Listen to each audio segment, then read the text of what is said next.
नमस्कार दोस्तों। कहानियों की श्रृंखला में आज सुनेंगे सुभद्रा कुमारी चौहान जी की कहानी दुराचारी। लेकिन उससे पहले मेरा आपसे विनम्र अनुरोध है कि अगर आपको मेरी कहानियाँ अच्छी लगती हैं तो मेरे चैनल को सब्सक्राइब ज़रूर करें, लाइक करें, शेयर करें और बेल आइकन दबाना बिल्कुल भी ना भूलें। आज सुनिए दुराचारी। पंडित सेवाराम के हाथ से सुमरनी छूटकर गिर पड़ी। वह झल्लाए से उठकर पूजा की कोठरी से बाहर बरामदे में चले आए। बरामदे से गाना और भी साफ साफ सुनाई पड़ने लगा। मुंशी दयाशंकर के तिमंजले पर से कोई कोकिल कंठी गा उठी, नीर भरन कैसे जाऊं। सचमुच गीत बहुत ही मधुर और गाने का ढंग अत्यंत आकर्षक था। पंडित राम सेवक लाख प्रयत्न करके भी माला जपने में सफल न हो सके। जब राम नाम का गढ़ इस गीत के सामने टूटकर गिर ही पड़ा, तब पंडित जी सुमरनी एक तरफ रखकर बरामदे में एक स्टूल खींचकर बैठ गए। दयाशंकर की कोठी की तरफ मुंह करके वे संगीत का सुख लेने लगे। गायिका गा रही थी, डगर चलत मोसे रार करत है, बहिया पकड़ मोरी ढीठ कन्हाई। पंडित जी संगीत इतने तन्मय होकर सुन रहे थे कि वे अपने पड़ोसियों का आना भी न जान सके।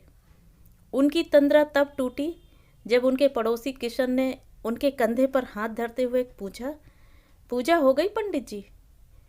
पंडित जी खिसियाए से बोले, कहाँ की पूजा, कहाँ का पाठ भाई। जब से यह पड़ोसी आया है तब से सुबह गाना, शाम को गाना, दोपहर को गाना, गाना छोड़कर जैसे उसे कुछ और काम ही नहीं है। रेडियो तो रेडियो, अब यह एक नया तूफान और खड़ा किया है। जीवन बोला, भाई कुछ भी हो, बुरा चाहे भला, पर मोहल्ले में जान सी आ गई है। और सच बात तो यह है कि गाना मुझे बुरा नहीं लगता पंडित जी, कह के वह मुस्कुराया। पंडित जी तिलमिला से उठे, बोले, तुम्हें क्यों ना अच्छा लगे। मुंशी दयाशंकर की कोठी पर तुम्हारी शाम जो कट जाया करती है। बड़े आदमियों के साथ उठते बैठते हो और 5 सिगरेट ऊपर से मुफ्त का। पर यहाँ तो इस गाने बजाने के मारे पूजा पाठ धर्म कर्म सब डूबा जा रहा है। डॉक्टर कामता प्रसाद बोले, अरे भाई, माना कि गाना बजाना बुरा नहीं है, पर सब बात समय पर अच्छी लगती है। हर घड़ी के गाने बजाने से तो भाई मोहल्ला सचमुच बर्बाद हुआ जा रहा है और बच्चे बिगड़े जा रहे हैं। किशन बोला, किसके बच्चे बिगड़े जा रहे हैं डॉक्टर साहब? कोई उदाहरण तो दीजिए। डॉक्टर साहब खींच उठे, बोले, लो अब तुम मुझे एक क्रॉस एग्जामिन करने लगे। यह जो आज तिमंजले पर वह एक वेश्या बुलाकर गवा रहा है, तो क्या बच्चे देखते नहीं और उन पर इसका कुछ बुरा असर पड़ता ही नहीं?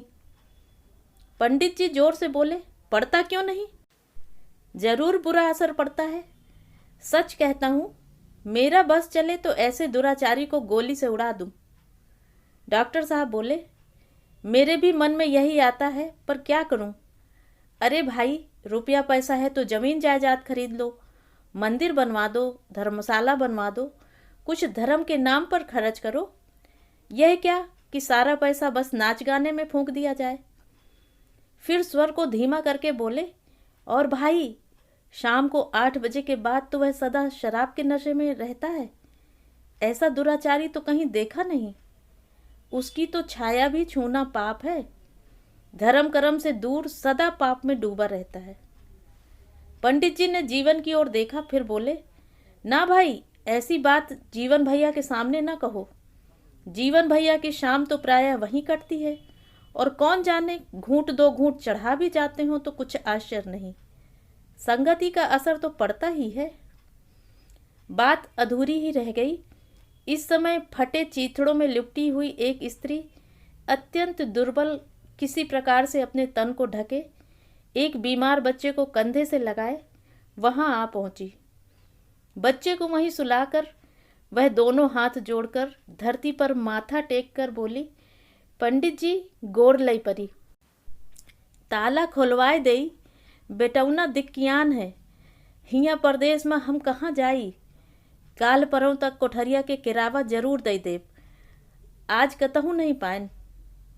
पंडित जी उसे झिड़कते हुए बोले, जब तक किराया नहीं लाएगी ताला नहीं खुलेगा। आजकल करते करते 15 दिन तो हो गए। जा निकल, नहीं तो ठोकर मारकर निकलवा दूंगा। स्त्री फिर गिड़गिड़ाई, बेटौना जड़ाए के मर जाई मालिक, जब ओढ़े बिछावे के बिरह बंद हो गया है।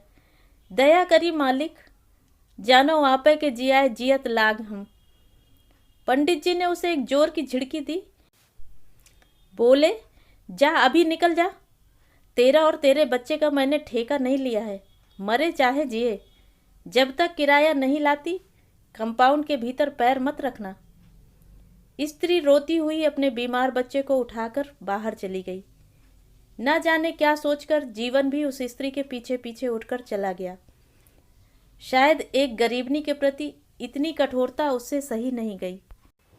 जीवन के जाते ही पंडित जी किशन और डॉक्टर साहब की तरफ मुखातिब होकर बोले, बदमाश है साली, जब तक इनके साथ इस तरह से पेश ना हो किराया देते ही नहीं। यह नहीं कि इनके पास है नहीं, है पर देने की नीयत नहीं है। रोज चाय पीती है, दूध शक्कर के लिए पैसे आ जाते हैं, पर किराए के लिए सदा यही रोना रहता है। किशन के अंदर जैसे कुछ दुख सा रहा था, वह कुछ बोला नहीं। डॉक्टर साहब बोले, हाँ रीवा वाले बदमाश होते हैं, कहकर चुप रह गए। वे भी मकान मालिक थे। किराया वसूली में उन्हें भी अड़चनें आती थी और प्रायः यही होके रहता था।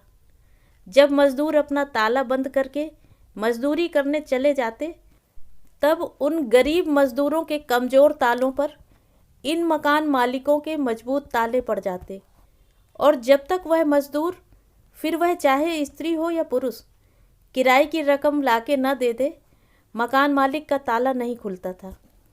फिर वह रकम चाहे वह चोरी करके लावे, चाहे अपने को बेचकर।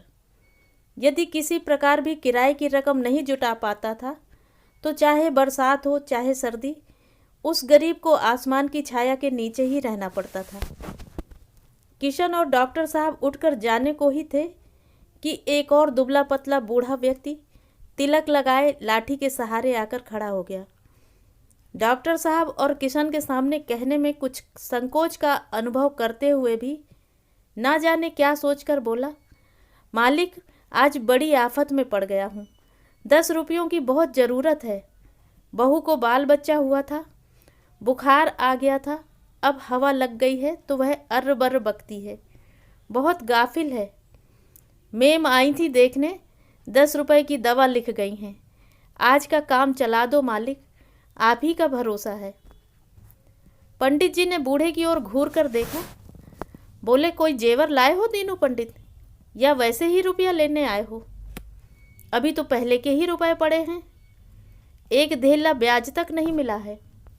दीनू सिटपिटा सा गया। बोला, जेवर हम गरीबों के पास कहाँ है मालिक, आप सहारा न देंगे तो वह मर जाएगी। आप ही उसे जिलाइए, जिंदगी भर आपकी गुलामी करूँगा मालिक। पंडित जी झिड़कते हुए बोले, जेवर नहीं था तो फिर क्यों हाथ झुलाते हुए चले आए? जाओ रास्ता नापो और यह सुन लो, पिछला रुपया मैं ब्याज के 7 दिन के अंदर नहीं चुका दिया तो अदालत के जरिए वसूल करूँगा, समझे? बूढ़ा दीनू हताश होकर चला गया। पंडित जी खींचकर बोले, सुबह से शाम तक यह साले रुपया ही मांगने आते हैं, लौटाने की बखत जान पर आती है। किशन और डॉक्टर साहब नमस्ते करके चले गए। उनके मन में क्या था कौन जाने। इस घटना के कई दिन बाद पंडित जी खेत पर जा रहे थे। रास्ते में उन्हें मिल गए जीवन और किशन। पंडित जी ने पूछा, कहीं गए थे क्या जीवन भैया? दिखे नहीं इधर कई दिनों से। किशन, तुम भी नहीं आए?